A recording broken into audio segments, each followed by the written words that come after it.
Lembrando que tem spoiler, então se você é igual a mim que detesta spoiler, sim, eu detesto tanto que em dia de episódio novo eu sumo das redes sociais se eu não vejo o episódio quando é lançado. Se você é desses, recomendo ver o episódio primeiro para depois vir aqui fofocar conosco, ok? A gente descobre que agora ele consegue acessar os poderes dele novamente, o Guiju. Só que ele fica surpreso porque conseguiu segurar a mão da Dari, o que ele não fazia antigamente. Ele entra numa paranoia novamente de voltar ao passado para tentar salvar a mulher dele, porque agora ele pode encostar em alguém nas lembranças do passado. Ele tenta várias vezes, mas as únicas lembranças que aparecem para ele estão sempre envolvidas com a Dari. São só lembranças da Dari. Ele voltando em uma dessas lembranças, ele percebe que ele sorri ao ver a Dari interagindo com a Iná. Ele fica perplexo com essa situação toda, pensando, isso é um momento feliz pra mim? Porque ele só pode voltar em momentos felizes, né? Ele faz o maior drama perguntando o que ela fez com a cabeça dele, porque só ela fica colorida nas lembranças dele. Se ela tem algum tipo de poder como eles, faz pirraça mesmo, igual criança. Ele não se conforma com tudo isso que está acontecendo. A Dari, coitada, sem entender muita coisa, ela fala, esse é seu jeito de me chamar pra sair? Que maneira mais estranha de confessar seus sentimentos. A dona chama a Dari pra ir morar com eles, para largar um emprego, porque ela acha que os dois podem realmente se aproximar se morassem juntos. Ela também tem uma conversa com o Guiju, falando pra deixar a Dari ajudar a Iná com as tarefas escolares, virar tipo uma tutora dela. Guiju pergunta pra mãe o porquê dela estar tão interessada na Dari. A dona responde que ela é capaz de recuperar os poderes dele e pergunta se ele tem sentido algum sinal dos poderes voltando. Ele cinicamente diz que não. E nisso, a dona marca um encontro para os dois. A gente volta no passado, aonde o Guiju ainda era bombeiro e ele recebe a notícia que vai ser pai. E ele tinha uma relação boa com seu superior. Quando a Iná nasceu, ele tirou o dia de folga e foi para o hospital. Nisso, o superior tomou o lugar dele no corpo de bombeiros. Houve um incêndio no colégio e o superior dele, infelizmente, morreu tentando salvar a vida dos adolescentes. Ele volta no passado e percebe que o colégio está pegando fogo e vê que a porta estava colorida, o que nunca tinha acontecido. Então ele consegue sair e pensa que pode salvar o amigo. Só que ele não consegue salvar. Então ele entra nessa neura tentando várias e várias vezes voltar para salvar o amigo. Só que às vezes ele era puxado inconscientemente, sem querer, para o passado. E com isso ele perdeu o emprego de bombeiro, a mulher dele já não estava aguentando mais, a Iná pequena, tadinha, sente muita falta dele, ele ficou bem ausente porque ele era puxado para o passado. E no dia do acidente, era aniversário da Iná, e eles estavam indo para o zoológico. Então a mulher disse, se você sumir mais uma vez, eu e a Iná iremos embora. Só que ele já não tinha o controle da situação, e aí infelizmente aconteceu dele voltar. Ele lembra da Seyon falando que se ele fosse, quando ele voltasse, ela e a Iná não estariam mais lá. Então ele decide voltar rápido, e quando ele volta, o acidente já tinha acontecido. O que deve ter acontecido no carro é que a Iná, quando olha para a mãe e brilha os olhos, a Seyon pode ter ficado surpresa e aí aconteceu o acidente. Mas eu acho que a Seyon já tinha descoberto. Ela devia estar pensando alguma coisa ruim no momento, viu a filha lendo a mente dela e deve ter desviado a atenção do trânsito e sofreu o acidente. Voltando para o presente, ele desiste de ir ao encontro. No dia seguinte, a Dari aparece na casa dele com um buquê de flores, falando que irá morar lá porque o Guiju decidiu abrir o coração para ela. Ele fica surtado, falando que não lembra disso. O pai dele diz que ele é romântico igual a ele. Ela comenta que foi ele que deu as flores. Ele pega na mão dela e sai para fora da casa. Ele briga com ela falando que ele não fez nada disso. A Dari enfrenta ele dizendo, o que você ganha em me fazer de mentirosa? Primeiro foi com o lance das mãos, agora isso? Aí ele fica meio sem jeito porque o lance dele segurar a mão dela realmente aconteceu. Ele fica espantado e fica em dúvida se o eu do futuro dele de novo encontrou com ela. Ai, que rolo, viu? Jesus amado. Na escola, vimos que a Iná, ela gosta um pouco de ser invisível, já que ela pode espionar alguém sem o povo descobrir. Aparece uma menina para fazer amizade com ela, falando para ela entrar pro clube de dança, pois está faltando gente. E a garota tenta pegar no óculos da Iná, o que a Iná não gosta nem um pouco. Ela grita e diz para não encostar no óculos dela. Os estudantes ficam observando aquilo, inclusive o crush dela, o Jung-un. Vemos o passado da Dong-hee quando ela era magra, e a mulher era uma modelo linda e fazia sucesso por onde passava. E o boy com quem ela namora hoje é o que era desajeitado da situação na época. Para vocês verem como as coisas mudam e as aparências enganam. Ela prestou atenção nele quando ninguém dava bola. Ela vai pro terraço para voar, só que em pleno voo ela começa a engordar e cai. Nisso ela acorda do sonho. Eu não sei bem se isso foi verdade, que ele era o desajeitado, já que ela estava sonhando. Temos um momento fofo entre a Iná e a Darry. A Darry pega os óculos dela e diz que ela tem olhos bonitos, que não devia estar se escondendo. A Darry então faz as sobrancelhas da pequena e diz para ela não esconder os olhos, pois os olhos são as janelas da alma. E a Iná diz que é por isso mesmo que ela esconde, pois não gosta de ver isso. Podemos ver o Gi-ju olhando de longe, sorrindo com a interação das duas. A Iná olha para os olhos da Darry e é aí que a gente acaba descobrindo os poderes da Iná. Ela ouve os pensamentos. Então, ela ouve os da Darry, falando que é ela que segura a chave. E a Iná pergunta: "Você quer dizer a chave do edifício de 50 milhões?" A Darry fica incrédula ouvindo o que ela disse, perguntando se ela é vidente ou alguma coisa assim. E volta a menina chata do colégio da Iná perturbando a garota, falando que tinha algo diferente nela. E aí ela descobre que é porque a Iná tinha feito as sobrancelhas. Até que novamente a ser humana tenta tirar os óculos da menina. Mesmo a Iná falando da primeira vez que não era pra tocar na jossa dos óculos, ela vai lá e faz o quê? Nossa sorte é que o nosso princeso Jung-woo estava lá e pegou o óculos e levou até a Iná e disse que realmente ela estava diferente. Ele chega bem pertinho dela e aí ela ouve os pensamentos dele, dizendo: "Ela é bonita. Ai, meu coração tá como, gente? Que fofuchos." Aí ele coloca os óculos nela e diz que entende o porquê dela ser tão sensível em relação aos óculos. É porque ela se sente perdida sem eles. A Dong-hee vê a Grace com o boy indo para um quarto de hotel. E aí ela decide ir atrás. E chegando lá, a Grace mais que depressa tá com os beijos no boy, a Dong-hee vê tudo e sai de lá correndo. No dia seguinte, a Dong-hee conversa com o boy, falando que arrumou as coisas dele que era para ele pegar. Ele pergunta se ela tá voltando para casa. Ela diz que por enquanto sim. Ele aproveita essa situação para pedir um tempo e joga na cara dela que sente falta de quando ela era mais leve. No caso, sem preocupações,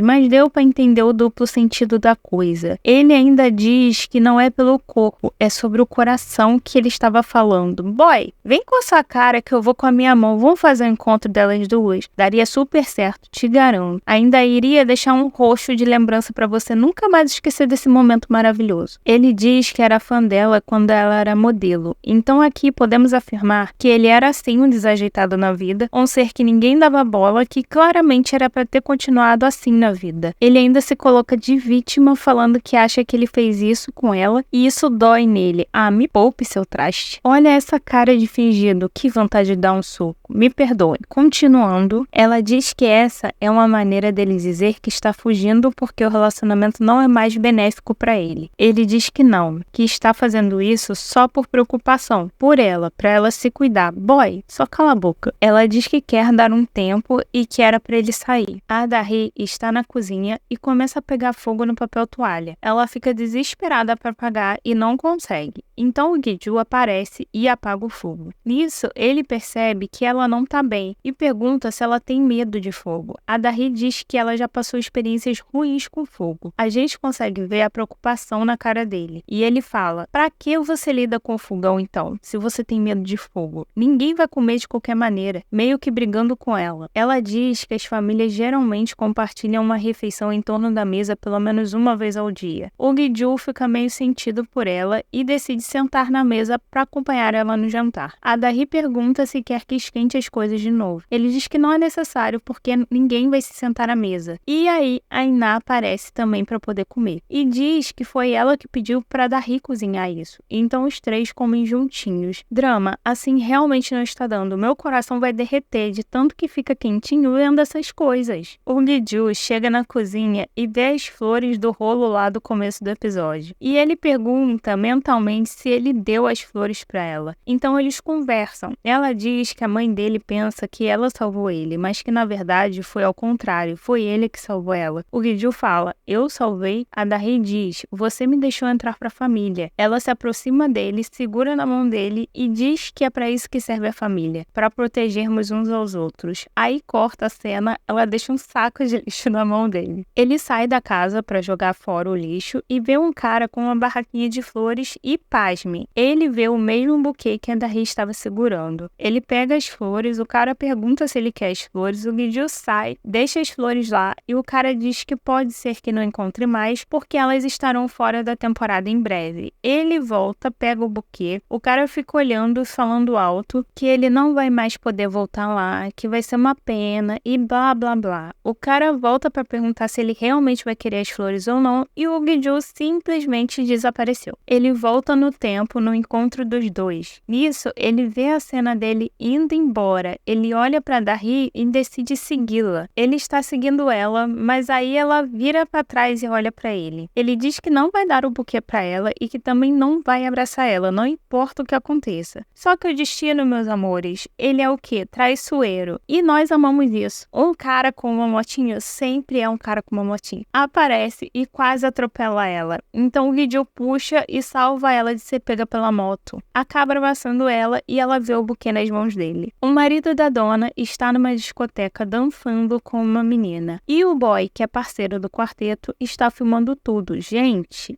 acho que não é traição, né? Deve ter um motivo, não é possível. Ele parecia tanto gostar da dona, chocada. A Darry coloca de novo o sonífero no chá da dona. Então a Dong-hee chega em casa e vai pra cozinha. A Darry, ela fala, eu vou pegar um chá pra você. E a Dong-hee fala que vai pegar aquele ali mesmo, que tá na mesa. Então a Darry, ela faz meio que um escândalo ali e fala que aquele chá era pra mãe dela. Então surge uma pulga atrás da orelha da Dong-hee. E ela pergunta, você colocou algo aqui? A Darry diz que não. E pra provar, ela bebe o chá. Depois ela se esforça ao máximo pra não dormir, enquanto a Dong-hee está de olho nela. A Dong-hee decide sair e vai até a sala onde tem as relíquias da família. Ela tenta pegar alguma coisa, mas não consegue. Enquanto isso, a Darry tá de olho nela filmando. A Dong-hee tem a brilhante ideia de tentar voar para ver se ela consegue pegar o que ela queria porque estava no alto. A Darry, vendo aquilo, ela entra em desespero e fala que a casa tá cheia de fantasmas. Ela encontra com Gi-ju e percebe que ele tá sem reflexo no espelho e fica mais apavorada ainda. E assim termina o episódio 3 de The Atypical Family. Comentando sobre o acidente no carro da Ina com a Seon, eu acho que deve ter acontecido o seguinte: quando a Ina olha para a mãe e brilha os olhos, a Seon pode ter ficado surpresa e aí aconteceu o acidente. Mas eu acho que a Seon já tinha descoberto os poderes da Ina. Ela deveria ter pensado alguma coisa ruim no momento e a filha leu a mente dela. E então ela deve ter desviado a atenção do trânsito e sofreu o acidente. A gente compreende agora também o porquê da Ina viver com a cara no celular. Ela propositalmente estraga a visão dela, porque ela não gosta nem um pouco dos poderes dela. Será que ela ainda consegue se lembrar dos pensamentos da mãe no dia do acidente? Eu fico me perguntando. Tomara que sim, pra gente poder entender um pouco da situação, né? Bom, o vídeo vai ficando por aqui. Espero que tenham gostado. Deixe seu feedback nos comentários. Bora fofocar. Sem spoiler, se você tiver adiantado. Deixa seu joinha no vídeo para poder chegar a mais pessoas. Se inscreva no canal para fazer parte dessa família linda e ative as notificações para não perder nada do que rola por aqui. Fiquem com Deus e até a próxima. Tchau!